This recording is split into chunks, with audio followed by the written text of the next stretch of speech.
All right, we need to talk about Jermaine, J. Cole.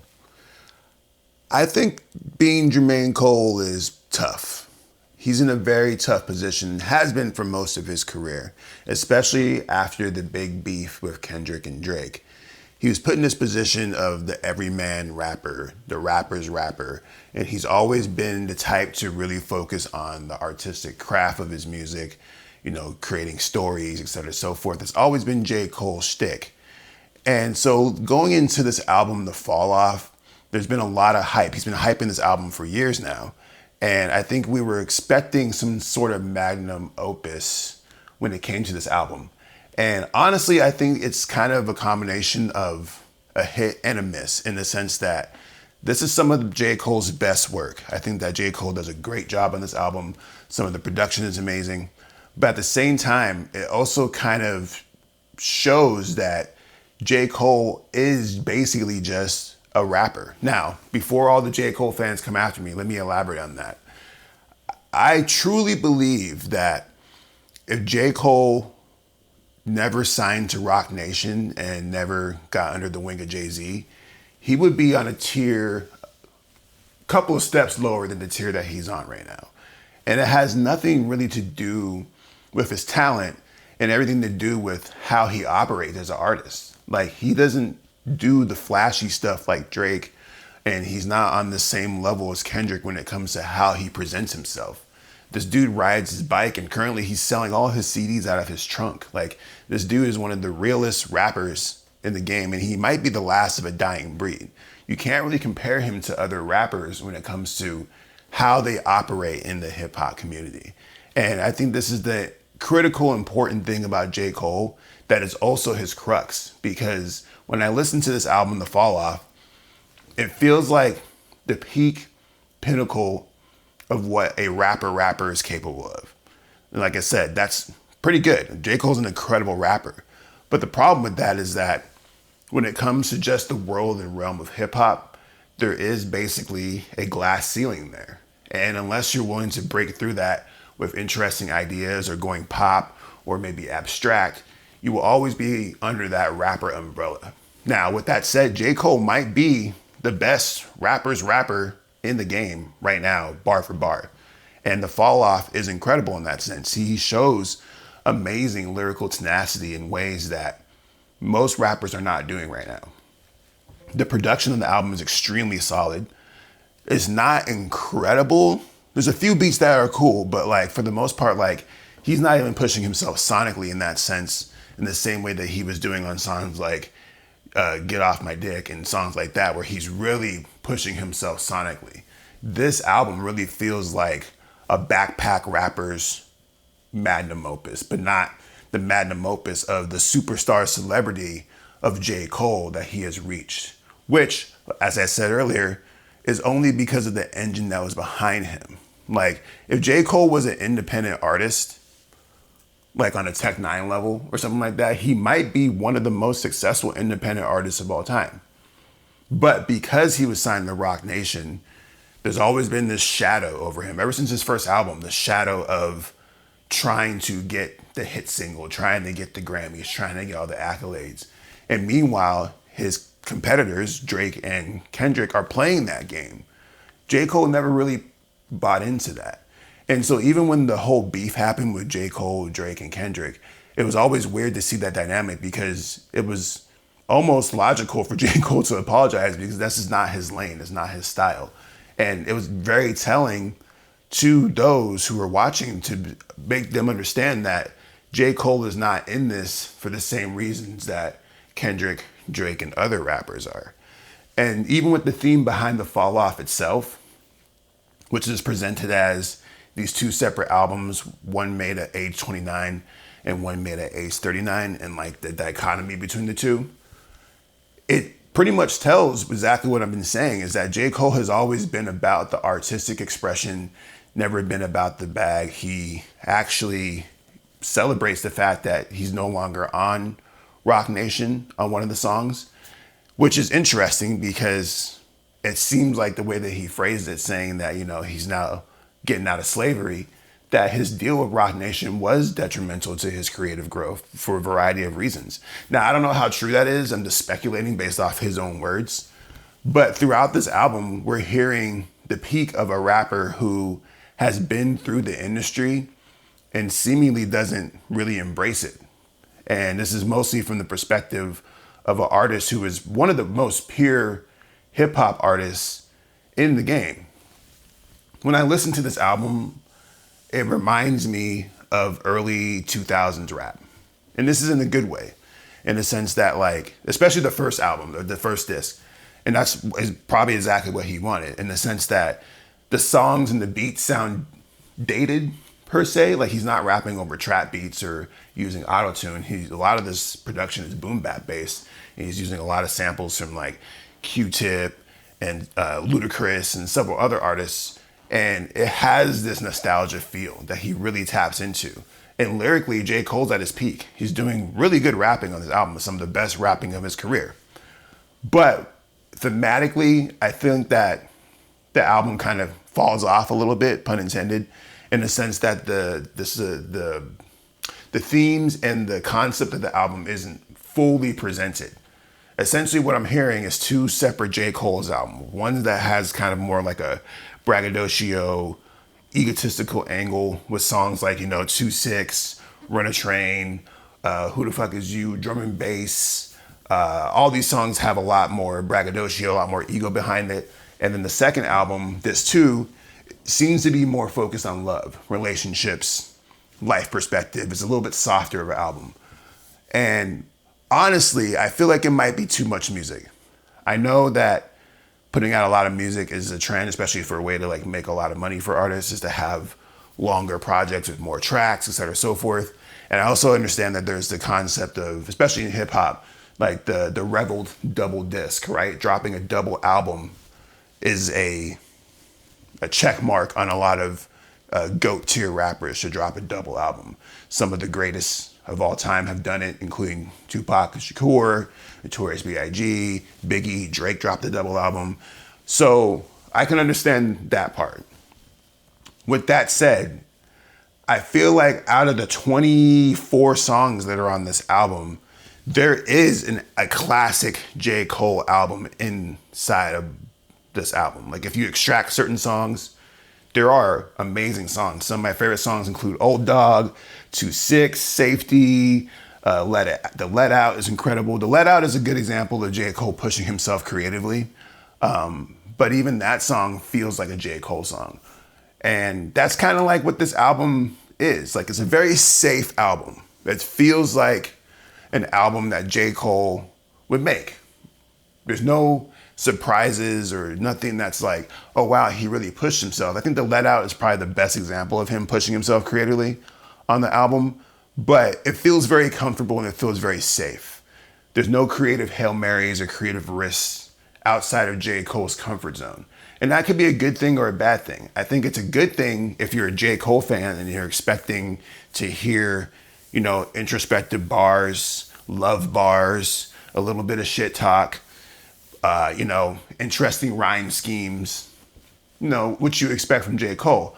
But even the way that he delivers on this album feels a little lackluster. Not like incredibly lackluster, but compared to how J. Cole operates on like Revenge of the Dreamers or his feature with Benny the Butcher or all these other songs, it's one of those things where I don't understand exactly why J. Cole doesn't put more energy into the delivery of some of his songs.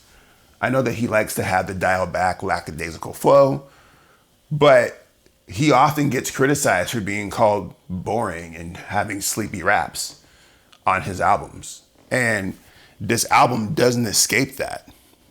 This is something that I kind of expected when it comes to J. Cole. Like, if you're going into a J. Cole album, you should kind of know what to expect, right? You should expect, some slow boom bap beats, some songs about love, maybe some songs about him being cool, right?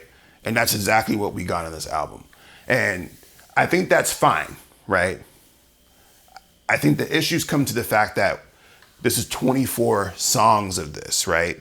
with no real standout creative risk. And I think there's a couple ways to process this. I think about the Carter 6, right? Lil Wayne's last album. And there's a song on there, I forget what the song is called. Let me look it up real quick. But there's a song on there that people really hated because it had a weird beat and a weird name, and people didn't like it. It was Peanuts to an Elephant. That's what it was. Very odd beat. But the thing about Peanuts to an Elephant is that Lil Wayne actually kind of pushed himself creatively on that song. And I appreciate that as an artist, is to always try to push yourself to a limit, especially if you're operating on that tier, right?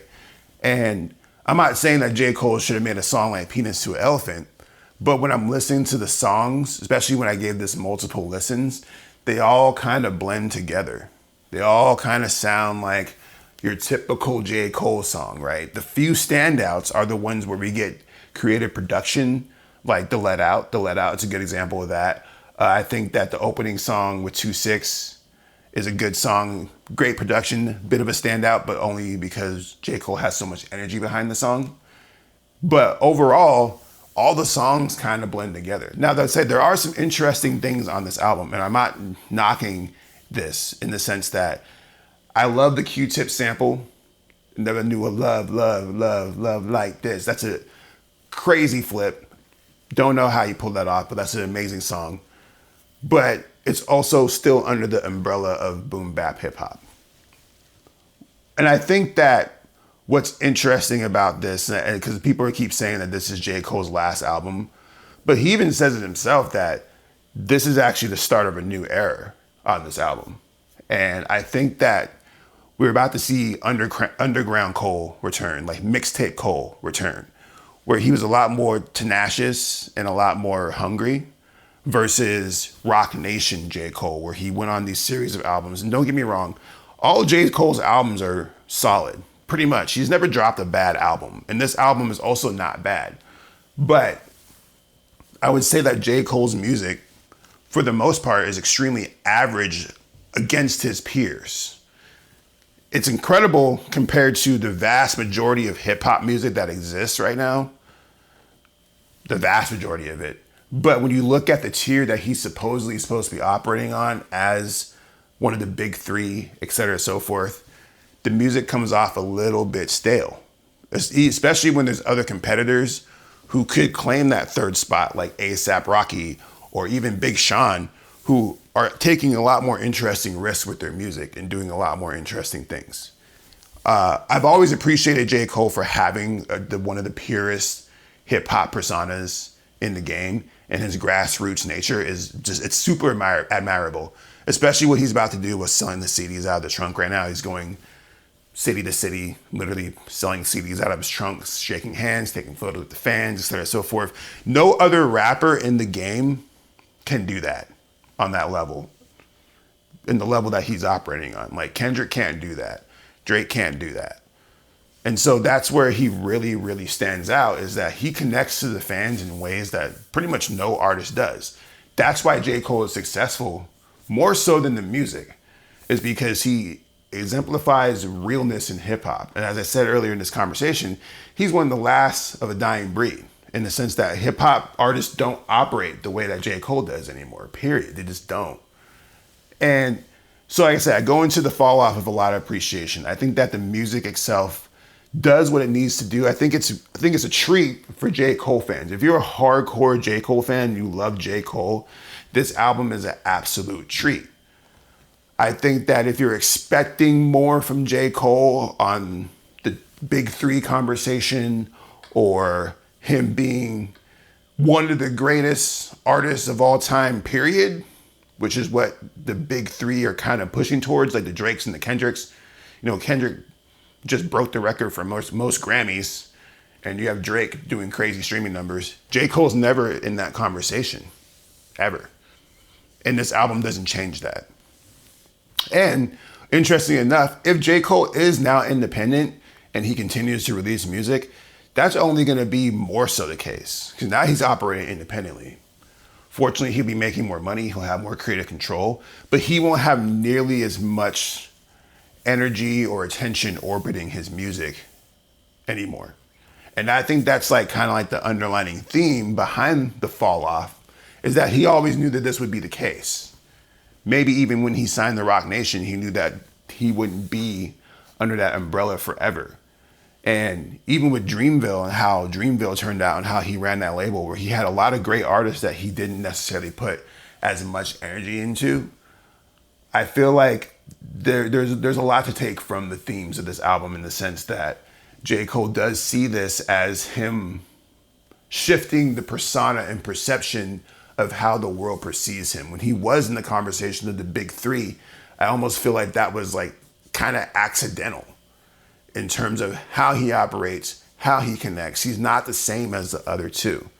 But when it comes back to the music, since, you know, we are talking about the album, and I think that J. Cole has some great songs on his album. I think there's some good features. I think a feature pops up on here. We got Thames, you got Erykah Badu. I think the P.D. Pablo sample, P.D. Pablo's appearance on Old Dog, that might be my favorite song on the album, simply because this is another thing about the album that I appreciate and you don't see anymore, is representing your hood. Like, as I was listening to Old Dog, and he has P.D. Pablo on there, and the song's about North Carolina, and basically it's like an ode to North Carolina, and he shouts out P.D. Pablo, and I'm like, man, you don't really see that too much anymore. Kendrick did do that on his last album, right? GNX. But beyond that, I think that like regional music is almost like a dying thing, where you're not representing your city anymore. You're not representing your hood anymore. And you're not representing like your set anymore. That's not a thing that happens as much. It still happens, but not nearly as much. Like, even with like a rapper like Freddie Gibbs, who I believe is from Gary, Indiana, he's not out here repping that, saying, "What's up, Gary?" Now, he does mention it for sure in his music, but that's different from making anthems and, you know, getting like old traditional artists that used to be representing the same scene to get on your track as a legacy thing. Like, I don't think anybody else is really doing that, once again, but that's also kind of a dated thing. And it's also kind of like a rapper's rapper thing, going back to the top of the conversation, where J. Cole's a rapper. And if you're a rapper, you represent your city, you represent your hood. It's not about the numbers on the internet. It's not about the likes and the streaming. It's about how your city feels about you. And even in the video for 2-6, you really feel that, because he has like the shot where he's standing there and he has the blimp that says "The Ville is yours." And the video is just like all North Carolina out.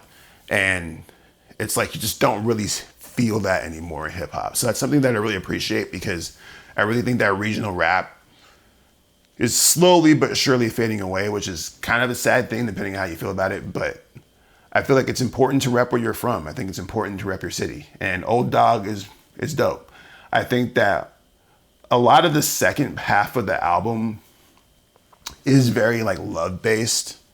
A lot of love songs. I think one of my favorite songs on there surprisingly is a track with Burna Boy called "Only You," which is a typical love song, but done very, very well. Burna Boy is the standout on that song.